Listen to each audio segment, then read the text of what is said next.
Bad events, pessimists tend to look, I'm going to call it the 3 Ps. And the 3 Ps stand for personal, pervasive,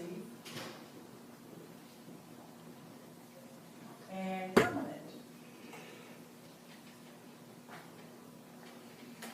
Okay, suppose I get a paper back and I flunked my math test.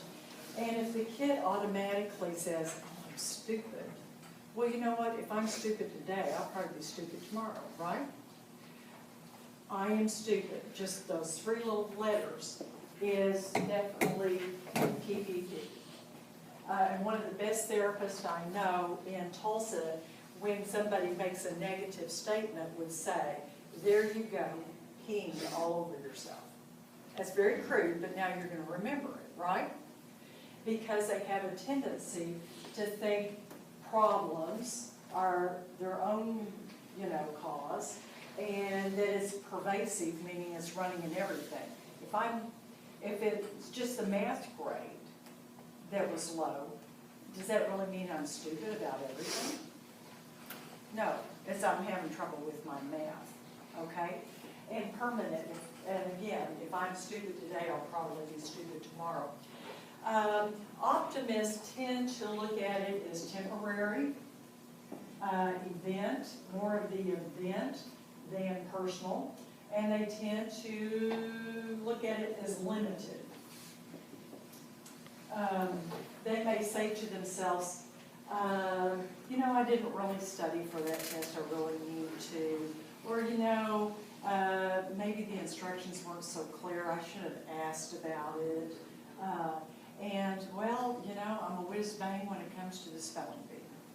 Does that make sense?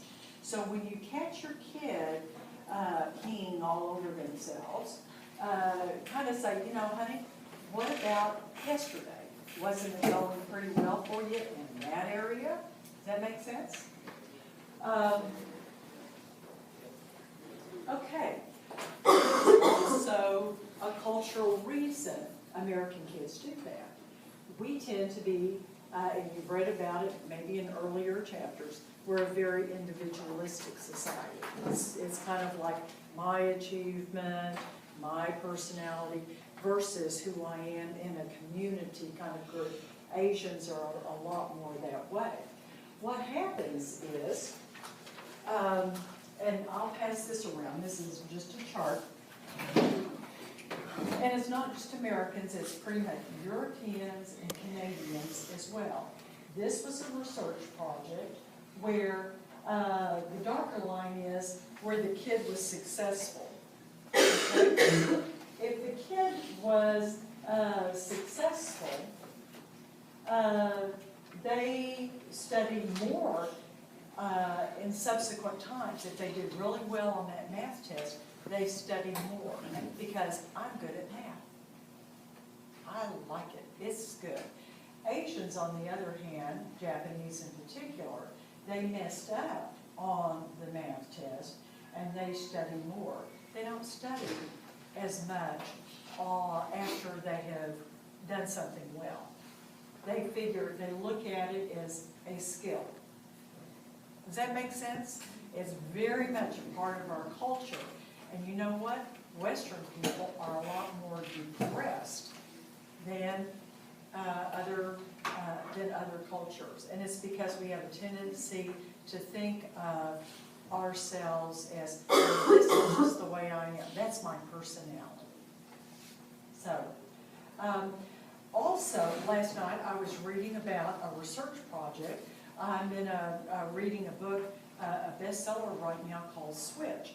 And one of the things that they put out there was a research project, random assignment. You kids got study skills training. We're going to highlight, we're going to, be organized. We're going to eliminate answers that I know are not right. We're going to get down to the same, study skills are good. You kids were taught more of optimistic kind of thinking, that this isn't a permanent situation. If you didn't do well on that math test, I'm not even going to give you an F. There was a research project that says in this particular school, we have A, B, C, N, Y. And have any idea what the NY stand for? Not yet. But quitting ain't an option. And this was amazing. You kids, you did okay. You did fine with your little skills and how to study and that kind of stuff.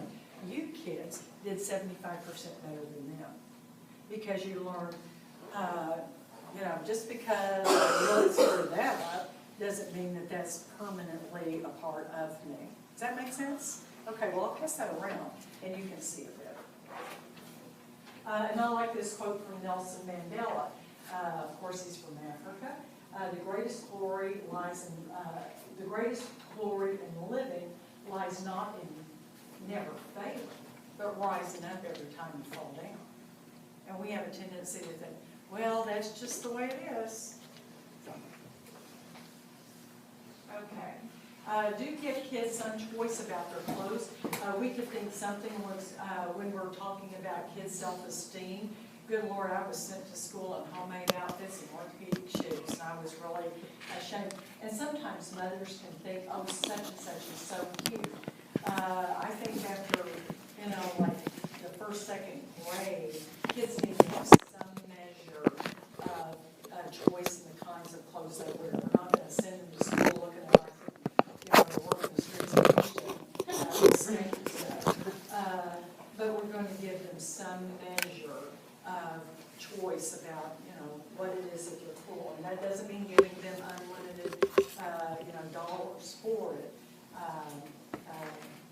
And you always, of course, as mom, got spinal veto power.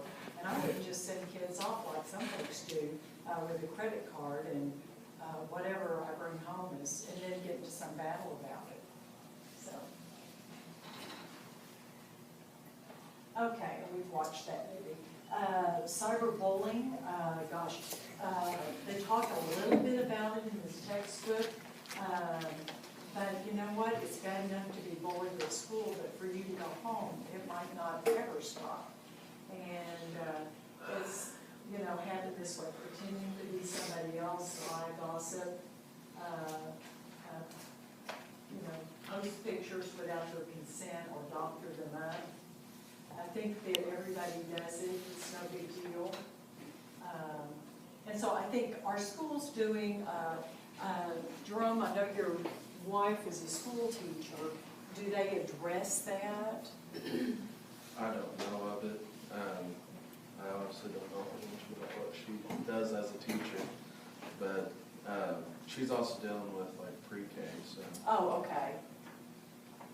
I know that if like my high school last year, there was a couple girls that had like a bunch of stuff that was on Facebook, and they went to the principal and told him about it, and since they were doing this during school hours, they had them print off what was said, and then he dealt with it like it happened during school instead of over the internet.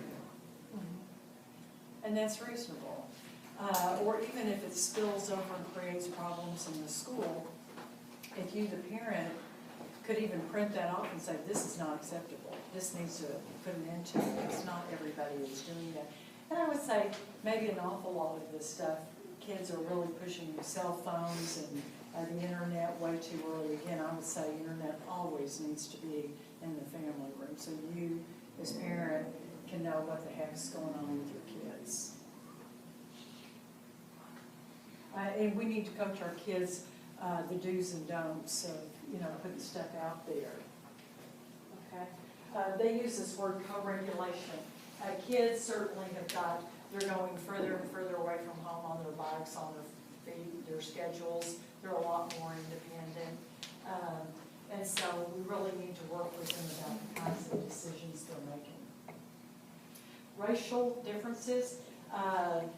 Back in the 40s and 50s, research showed, and it was one of the few things, well, it was one of many things that convinced the Supreme Court that we definitely needed to make some changes in our laws and integrate schools, because they were getting secondhand schools, secondhand books, just a lot of inferior messages from the media and that kind of thing. And children's self-esteem was not as it should be, with white majority.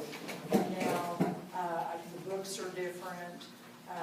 There are Indian and black dolls out there, Asian dolls. It's more of a multicultural, and racial identity now is very, very positive for kids. As a matter of fact, we're going to read in teenage years, the stronger you have of identity with your race, I'm Hispanic, I'm black, or whatever, that you have higher self-esteem. So I thought that was a pretty good message.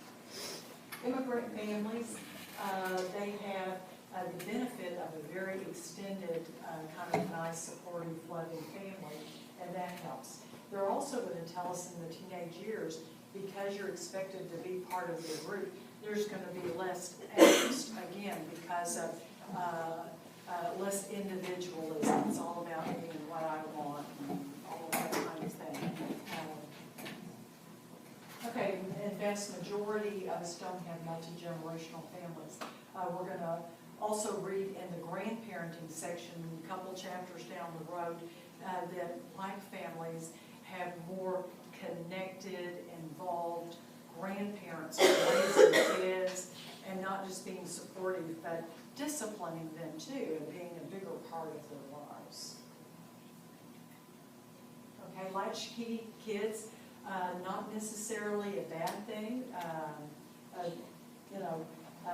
They call them self-care kids now, and you just really have to talk with the kid and figure out, do they personally have the maturity to handle coming home to school by themselves, fixing a snack, having access to a phone, and kind of role-playing. The kids will feel stupid role-playing, like what would you do if somebody's knocking on the door or a phone call? But if you role-play that out and really think about what you're going to say, kids tend to do better with that. You have to consider the neighborhood, the maturity of the kids.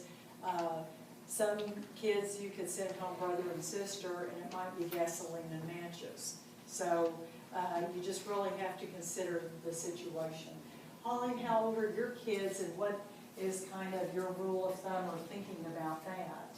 My oldest is only 9, but she's really mature for her age. Mm-hmm. She, I kind of left her alone, but, if my husband's sleeping when he's on nights, I know I can maybe that while I run up to the store, get ice or something, and I come back.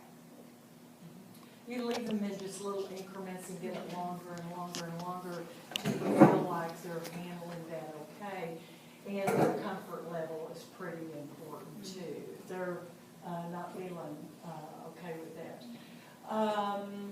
Okay, I've done all the talking. Let you get in groups of like 3 or 4.